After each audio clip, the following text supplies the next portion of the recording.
Hello friends, என் பெரிய பையனோட lunch பாக்ஸ்க்கு அவன் கொஞ்சம் புடலங்காய் கருமது கேட்டான்.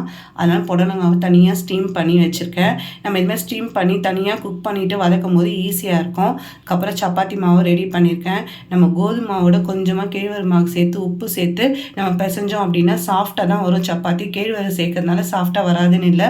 நம்ம இந்த மாதிரி சேர்க்கும்போது கொஞ்சம் ஹெல்த்தியாகவும் இருக்கும். ஒரு பக்கம் புடலங்காவும் வெந்துட்டு சப்பாத்தியும் பண்ணிட்டேன். மார்னிங் பிரேக்ஃபாஸ்ட்டுக்கு இட்லி வச்சுருந்தேன். இட்லியும் தொட்டுக்க வெங்காயத்தொக்கு. இன்னொரு பக்கம் ப்ரெஷர் பேனில் ஒரு கொஞ்சமாக ரைஸு, அதுக்கப்புறம் மேலே பருப்பு மஞ்சள் பொடி போட்டு ஆஸ் யூஷுவல் வச்சுட்டேன்.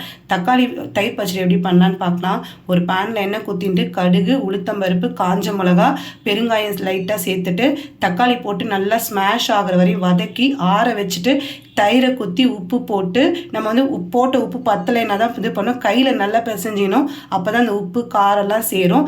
இந்த மாதிரி ஒரு தக்காளி தயிர் பச்சடி ஒரு வாட்டி ட்ரை பண்ணுங்கள். எங்களுடைய லஞ்ச் தக்காளி தயிர் பச்சடி, சாத்துனது, அப்பளம், சாதம். இதான் எங்களுடைய லஞ்ச் மெனு. பிடிச்சிருந்தா லைக் பண்ணுங்கள், ஷேர் பண்ணுங்கள்.